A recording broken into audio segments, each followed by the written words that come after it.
നമസ്തേ. മലയാളി വാർത്താ ഹിഡൻ എന്ന ചാനലിലേക്ക് സ്വാഗതം. വീഡിയോ അവസാനം വരെ കണ്ടാലേ ഞാൻ ഇതിൻ്റെ അകത്ത് ഇപ്പോൾ ഈ NSS മറുകണ്ഠം ചാടി LDFിലോട്ട് ചാടിയത് കൊണ്ട് ആർക്കാണ്, ഏത് രാഷ്ട്രീയ പാർട്ടിക്കാണ് കേരളത്തിൽ നേട്ടം ഉണ്ടാകുന്നതിനെ പറ്റിയാണ് പറയുന്നത്. അത് BJPക്ക് ആയിരിക്കും എന്ന് ഞാൻ ആദ്യം പറയാം. അതിൻ്റെ കാരണങ്ങളിലേക്കായിരിക്കും വരുന്നത്. ചാനൽ ഇഷ്ടപ്പെട്ടെങ്കിൽ സബ്സ്ക്രൈബ് ചെയ്യണം. ഞാൻ സാധാരണ എല്ലാവരും അവതരിപ്പിക്കുന്ന രീതിയിലല്ല എൻ്റെ വിശകലനം പോകുന്നത് മറ്റുള്ളവർ കാണാത്തൊരു കാഴ്ചപ്പാടില്ല. അതുകൊണ്ടാണ് BJPക്ക് ഗുണം കിട്ടുമെന്ന് പറഞ്ഞു. ഇവിടെ ഇപ്പോൾ LDFിനാണ് ഗുണം കിട്ടുന്നതെന്നാണ് എല്ലാവരും പറയുന്നത്. All the politicians in the social activities in the state says that LDF is going to benefit. LDFിന് കുറച്ച് ബെനിഫിറ്റ് കിട്ടും, പക്ഷെ BJPക്ക് അതിൻ്റെ 10 മടങ്ങ്. ഞാൻ എല്ലാ വീഡിയോയിലും തന്നെ ഈ ബന്ധങ്ങൾ വരുമ്പോൾ അതിനെപ്പറ്റി പറയാറുണ്ട്. ഒരു ബന്ധങ്ങളും, മനുഷ്യബന്ധങ്ങൾ എന്ന് പറയുന്നത് പണ്ടത്തെ പഴഞ്ചൊല്ലായിരുന്നു ചുടല വരെ കാണും. അപ്പോൾ ചുടല വരെ ഒന്നും കാണത്തില്ല, അത് പഴയ കാലത്തായിരുന്നു. ഇപ്പോഴത്തെ കാലത്ത് കണ്ടിരിക്കുന്ന ഒരു 50 വർഷക്കാലം മാക്സിമം, ഒരു അരനൂറ്റാണ്ട്, അതായത് ഒരു 2 ജനറേഷൻ്റെ സമയം എന്ന് പറയാം. അതുകൊണ്ടാണ് കുടുംബങ്ങളിൽ തന്നെ മാതാപിതാക്കളെ ആരും നോക്കുന്നില്ല വയസ്സായി കഴിയുമ്പോൾ. പക്ഷെ ആ ബന്ധത്തിലുള്ള ആത്മാർത്ഥതയെ, ആ സ്നേഹവും തീരുന്നു ഒരു 50 വർഷമാകുമ്പോഴത്തേന്. അത് മാതാപിതാക്കൾക്ക് ഒരു 75-80 ആകുമ്പോൾ. അതേപോലെ സഹോദരങ്ങൾ തമ്മിൽ സ്വത്തിന് വേണ്ടി തർക്കം നടക്കുന്നു, കൊലപാതകങ്ങൾ നടക്കുന്നു, മിണ്ടാതിരിക്കുന്നു, അപ്പനെയും അമ്മേനെയും വകവരുത്തുന്നു, അപ്പനെ കൊല്ലുന്നു സ്വത്ത് വീതിച്ച് കൊടുത്തില്ലെങ്കിൽ, അമ്മയെ കൊല്ലുന്നു സ്വത്ത് കൊടുത്തില്ലെങ്കിൽ. ആ ബന്ധങ്ങളിൽ വരുന്ന തകരാറ് ഇതേപോലെയാണ് രാജ്യങ്ങളിലും. രാജ്യങ്ങൾ തമ്മിലുള്ള ബന്ധം ഒരു 50 വർഷം, അല്ലെങ്കിൽ 75 വർഷം, അല്ലെങ്കിൽ 100 വർഷം. ഇതിപ്പോൾ ഏറ്റവും കൂടുതൽ ബന്ധങ്ങൾ ഇതുവരെ വലച്ചിലില്ലാതെ നിന്നിട്ടുണ്ടെങ്കിൽ അത് ഇസ്രായേലും അമേരിക്കയും തമ്മിലുള്ളതേ ഉള്ളൂ. ബാക്കി എല്ലാ രാജ്യങ്ങളുടെ ബന്ധങ്ങളും വലിച്ചിൽ തട്ടിയിട്ടുണ്ട്. ഇപ്പം 2ാം ലോകമഹായുദ്ധത്തിൽ നാറ്റോ കക്ഷികളായിരുന്ന യൂറോപ്യൻ രാജ്യങ്ങളും അമേരിക്കയും തമ്മിലും ഉരസലുകൾ എവിടെ ഉണ്ടാകാറുണ്ട്. അവർ പിന്നെയും ചേർന്ന് നിൽക്കുന്ന ഈ റഷ്യയുടെ ഭീഷണി ഉള്ളത് കൊണ്ടാണ്. അതേ റഷ്യ ഒരു രാജ്യത്തെ ആക്രമിക്കുകയില്ല, അവരുടെ സൈന്യത്തെ പകുതിയായിട്ട് കുറയ്ക്കുമെന്ന് പറഞ്ഞു കഴിഞ്ഞാൽ ഈ അമേരിക്കയിൽ ചാഞ്ഞ് നിൽക്കുന്ന ഇത്രയും പേര് ഇവർ ചാഞ്ഞ് നിൽക്കത്തില്ല എന്ന് പറഞ്ഞ പോലെയാണ് രാഷ്ട്രീയ പാർട്ടികൾ. രാഷ്ട്രീയ പാർട്ടികൾക്കാരുടെ താല്പര്യം എന്തുവാ? അധികാരത്തിൽ വരണം, മാക്സിമം സ്വത്തുണ്ടാക്കണം, അവരുടെ അധികാര ഗർവ് കാണിച്ചുകൊണ്ട് എമ്പടി ആൾക്കാർ അകമ്പടി സേവിച്ചുകൊണ്ട് നടക്കണം, 10, 50, 100 കാറിൻ്റെ അകമ്പടിയോടെ പോകണം. ഇതൊക്കെയാണ് ഈ ആദരങ്ങൾ കിട്ടാൻ വേണ്ടിയാണ് മനുഷ്യനെ അധികാരത്തിൽ വരണമെന്നും നിൽക്കണമെന്നും പറയുന്നത്. ഇനി ഈ രാഷ്ട്രീയം കളിക്കുന്നിടത്ത് അവിടെ വാല്യൂസിന്, അടിസ്ഥാനപരമായ വാല്യൂസിന് ഒരു വിലയില്ല. അതുകൊണ്ടാണ് ഇന്ന് ഒരു പക്ഷത്ത് നിൽക്കുന്ന പാർട്ടിക്കാർ അടുത്ത കുറച്ച് കൊല്ലം കഴിയുമ്പോൾ വേറൊരു പക്ഷത്തോട്ട് മാറുന്നത്. അവർക്ക് എന്തെങ്കിലും ആശയപരമായിട്ട് ഒരു ഇതുണ്ടായിരുന്നെങ്കിൽ, ആശയപരമായിട്ടൊരു സ്ഥിരത ഉണ്ടായിരുന്നെങ്കിൽ അവർക്ക് പെട്ടെന്ന് മറുകണ്ഠം ചാടാൻ പറ്റത്തില്ല. ഈ സുകുമാരൻ നായരും NSSും സമദൂരം പാലിച്ചുകൊണ്ടിരുന്ന ഇവർക്ക് 2 കൂട്ടരും അധികാരത്തിൽ വരുമ്പോൾ അതിൻ്റെ ചക്കരപ്പാത്രത്തിൽ കൈയിടണം എന്ന് പറഞ്ഞ കണക്ക് ഇവർക്ക് എന്തെങ്കിലുമൊക്കെ കിട്ടണം. അതിനുവേണ്ടി പറഞ്ഞതേ ഉള്ളൂ. അല്ലാതെ ഇവർക്ക് യാതൊരു ആദർശത്തിൻ്റെ പേരിലൊന്നുമല്ല. ഇവർക്കും അധികാരത്തിൻ്റെ പങ്കുവെക്കണം.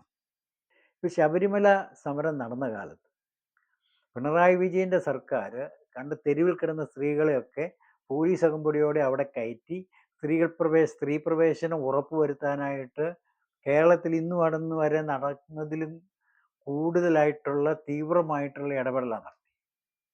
അന്ന് BJP, NSSും ഹിന്ദു സമൂഹം മൊത്തത്തിൽ, സ്ത്രീകൾ പ്രത്യേകിച്ച്, അതായത് ഹിന്ദുക്കളിൽ 95% സ്ത്രീകളും സ്ത്രീ പ്രവേശനത്തിനെതിരായിരുന്നു. അതേപോലെ ഹിന്ദു സമുദായത്തിലുള്ളവരും 95% എതിരായിരുന്നു. ഇപ്പം മാർക്സിസ്റ്റ് പാർട്ടിയിലുള്ളവരും, പിന്നെ പാർട്ടിക്കാർക്ക് ഞാൻ പറഞ്ഞില്ലേ, ഈ പാർട്ടിയും മതത്തെയൊക്കെ അന്ധമായിട്ട് ഫോളോ ചെയ്യുന്നവർക്ക് റീസണിങ് പവർ കാണത്തില്ല, റാഷണൽ ചിന്താഗതി കാണത്തില്ല, ലോജിക്കൽ അനാലിസിസ് കാണത്തില്ല. അവർക്ക് അവരുടെ നേതാവ് പറയുന്നു, അനുകരിക്കുന്നു.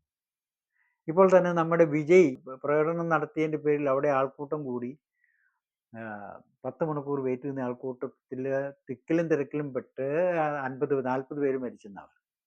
അവർക്ക് എന്തെങ്കിലും ബോധമുണ്ടെങ്കിൽ അവർ പോയിട്ട് 10 മണിക്കൂർ വെയിറ്റ് ചെയ്യുന്ന ഇയാളെ കാത്തു. അപ്പോൾ ആൾക്കാർക്ക് അന്ധമായിട്ടൊരു ആരാധനയാണ്. ഈ ആരാധന പാർട്ടികളിലുണ്ട്, മതത്തിലുമുണ്ട്, അല്ലാത്ത ചില സംഘടനകളിലെല്ലാം ഉണ്ട്. ഇവർക്കൊന്നും സ്ഥാപിതമായിട്ട് ഒരു താല്പര്യമില്ലായിരിക്കും. ഇവർക്ക് അന്ധമായ ആരാധന, അതായത് ഇവർക്ക് ഈ പക്ഷിക്കൂട്ടങ്ങളുടെ കണക്ക്, അല്ലെങ്കിൽ തേനീച്ചക്കൂട്ടങ്ങളുടെ കണക്ക് ഒന്നിനെ അനുകരിച്ച് പോകുക എന്നുള്ളതേ ഉള്ളൂ. അല്ലെങ്കിൽ അവിടെ അത്ര ആളെ ഇങ്ങനെ വെയിറ്റ് ചെയ്ത് നിൽക്കേണ്ട ആവശ്യമില്ല. ഇനി ഇവൻ വരുമ്പോൾ പോകണമെന്ന് നിർബന്ധം എന്തായിരിക്കും? ഇവൻ നമ്മുടെ ഇവിടെ ആണെങ്കിലും സിനിമാ നടികൾ ഓരോ ഉദ്ഘാടനത്തിന് വരുമ്പം എത്രയോ പേര് ആ തിക്കിത്തിരക്ക് സെൽഫി എടുക്കുന്നു, ഫോട്ടോ എടുക്കുന്നു, വീഡിയോ എടുക്കുന്നു. ഞാൻ പറഞ്ഞില്ലേ, ബേസിക്കലി ഒരുതരം ഭ്രാന്താണ് ഇതെല്ലാം. അപ്പോൾ പറഞ്ഞു വരുന്നത്, ഈ സ്ത്രീ പ്രവേശനം ഇങ്ങനെ ഇതിനെതിരെ സമരം ചെയ്ത സ്ത്രീകളും ഹിന്ദു സമുദായക്കാരും അന്നും ഇന്നും ഈ സമുദായത്തിലുള്ളവർ ശബരിമല സ്ത്രീ പ്രവേശനത്തിന് എതിരാണ്. പക്ഷെ ഇപ്പൊ പിണറായി വിജയൻ ഹിന്ദു സമുദായത്തെ തന്നിലോട്ട് അടുപ്പിക്കാൻ വേണ്ടി പിണറായിയുടെ കള്ളക്കളി PV അൻവർ പുറത്തു കൊണ്ടു. പിണറായി ഇത്രയും കാലം ഫൂൾ ചെയ്തുകൊണ്ടിരുന്ന ഹിന്ദുക്കളെ അല്ല മുസ്ലിങ്ങളെയാണ്. അവർ മുസ്ലിങ്ങളുടെ അടുത്ത് പറഞ്ഞ് ഞങ്ങളാണ് നിങ്ങളുടെ രക്ഷകർ, BJP ആണ് നമ്മുടെ വണ്ണ് ശത്രു എന്നൊക്കെ പറഞ്ഞു കഴിഞ്ഞപ്പോൾ ആ പാവം മുസ്ലിങ്ങൾ അതെല്ലാം വിശ്വസിച്ചു. ഞാൻ പറഞ്ഞില്ല നേരത്തെ പറഞ്ഞ കണക്ക് അനുകരിക്കാനേ മനുഷ്യന് അറിയത്തുള്ളൂ, അനലൈസ് ചെയ്യാൻ അറിയത്തില്ല. അപ്പൊ ആ മുസ്ലിങ്ങളുടെ ഇയാളുടെ തട്ടിപ്പാണ്, ഇയാൾ BJPക്ക് വേണ്ടിയാണ് ഇവിടെ പണിയെടുക്കുന്നതെന്ന് PV അൻവർ ആണ് വെളിച്ചത്ത് കൊണ്ടുവന്നത്. അപ്പോൾ ഇനിയിപ്പോൾ മുസ്ലിങ്ങളെ പഴയതുപോലെ പറ്റിക്കാൻ പറ്റുകയില്ല. അപ്പോൾ പിന്നെ വോട്ട് കിട്ടി കൂടുതൽ കിട്ടണേ ആരെ പിടിക്കണം? ഹിന്ദുക്കളെ പിടിക്കണം. ഹിന്ദുക്കളെ പിടിക്കണമെങ്കിൽ ഹിന്ദുക്കൾക്കെതിരായിട്ട് ചെയ്തതിന് പ്രായശ്ചിത്തമായിട്ട് അതിന് നേരെ വിപരീതമായിട്ട് ഇനി ചെയ്യണം. അതാണ് ഈ ശബരിമല അയ്യപ്പ സംഗമം, ആഗോള സംഗമം എന്നൊക്കെ പറഞ്ഞ് ഒരാൾ ചോദിച്ച പോലെ ആഗോളത്തിൽ സംഗമത്തിൽ ഏത് ഗോളത്തിൽ നിന്നാണ് ആൾക്കാർ വന്നതെന്ന് ചോദിച്ച പോലെ ഈ സംഗമമൊക്കെ നടത്തി ഇതപ്പിന് NSS ജനറൽ സെക്രട്ടറിയെ അങ്ങോട്ട് ചാക്കിട്ടു. NSS ജനറൽ സെക്രട്ടറി പറയുന്നതിൽ ഒരു കാര്യമുണ്ട്, ഈ BJP കേന്ദ്ര ഗവൺമെൻറ്റും ഇവിടുത്തെ UDF ഒരു ചുക്കും ചെയ്തിട്ടില്ല. അത് വളരെ സത്യ. BJP കേന്ദ്ര ഗവൺമെൻറ് എന്തുവാ ചെയ്തേ? ശബരിമലയ്ക്ക് വേണ്ടി ഇതുവരെ ഒന്നും ചെയ്തിട്ടില്ല. അപ്പോൾ സുകുമാരൻ നായർ അങ്ങനെ പറഞ്ഞു, അത് ശരിയാണ്. പക്ഷെ ഇവിടെ ഇപ്പം ഇതിൻ്റെ ബെനിഫിറ്റ് കിട്ടാൻ പോണതാണ് ഞാൻ പറഞ്ഞത്. അത് BJPക്കാണ്. കാരണം ഈ നായർ സമുദായത്തിൽ ഇന്ന് വരെ UDFന് വോട്ട് ചെയ്തവരും LDFന് വോട്ട് ചെയ്ത സമുദായക്കാരുണ്ടല്ലോ.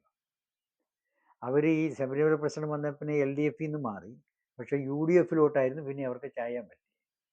ഇപ്പോൾ അവർക്ക് UDFനോട് LDFനോടും താല്പര്യം കാണുകയല്ല, ഇവർക്ക് BJPക്കോട് താല്പര്യം കാണത്തുള്ളൂ. ശബരിമലയിൽ ഒന്നും ചെയ്തില്ല എന്ന് സുകുമാരൻ നായരാ പറയുന്നത്. ഇനി എന്താ ചെയ്തതെന്നുള്ളത് ഇനി BJPക്കാർ കാലക്രമേണ പുറത്തു കൊണ്ടുവരും. അപ്പോൾ BJPയോട് ചേരാനായിട്ടൊരു ഇപ്പോൾ BJPക്ക് 10% വോട്ടാണെങ്കിൽ അതിൻ്റെ ഒരു 50% കൂടെ അടുത്ത ഇലക്ഷന് തീർച്ചയായിട്ടും കേരളത്തിൽ കൂടുതൽ കിട്ടും. സീറ്റുകൾ എത്ര കിട്ടും എന്നുള്ള കണ്ടറിയണം. എന്നാലും സീറ്റുകളും 2-3 സീറ്റ് കൂടുതൽ സീറ്റുകളും കിട്ടും. ഒരു 5% വോട്ട് വളർച്ചയുണ്ടാവും സുകുമാരൻ നായരുടെ ഈ ചാട്ടം കൊണ്ട്. കാരണം സുകുമാരൻ നായർ ചാടിയതിൽ സാധാരണ ഹിന്ദു നായന്മാർക്ക് തന്നെയല്ല, അല്ലാത്ത സമുദായത്തിൽപ്പെട്ടവർക്കും ഒരു അപ്രീതിയുണ്ട്. എന്നുവെച്ചാൽ ഇത്രയും നാറിയ തരവായിരുന്നു ശബരിമല കാണിച്ച് പിണറായി വിജയൻ. ആ പിണറായി വിജയനോട് ശബരിമല ഇപ്പോൾ പിണറായി വിജയൻ നന്നാക്കുമെന്നും പറയുമ്പോൾ അങ്ങോട്ട് ചാടണമെങ്കിൽ ഉപായ തൊലിക്കെട്ടിയൊന്നും പോരാ. പിന്നെ ഇതിൻ്റെ അകത്ത് എന്തെങ്കിലും അഴിമതി നടന്നിട്ടുണ്ടോ എന്നുള്ളത് കാലം തെളിയിക്കേണ്ട കാര്യം. സുകുമാരൻ നായർക്ക് എന്താണ് ഓഫർ ചെയ്തിരിക്കുന്നത്? ഏതായാലും ഇത് പുലി നായരുടെ വാല് പിടിച്ചിട്ട് നടന്നത്. അതായത് പുലിയായിട്ട് നടന്ന പിണറായി വിജയൻ നായരുടെ വാല് പിടിച്ചു, അല്ലെ കാല് പിടിച്ചു. നന്ദി, നമസ്കാരം. ചാനൽ ഇഷ്ടപ്പെട്ടെങ്കിൽ സബ്സ്ക്രൈബ് ചെയ്യണമെന്ന് ഒരിക്കൽ കൂടി അഭ്യർത്ഥിക്കുന്നു. ഞാൻ ക്യാപ്റ്റൻ ജോയ്.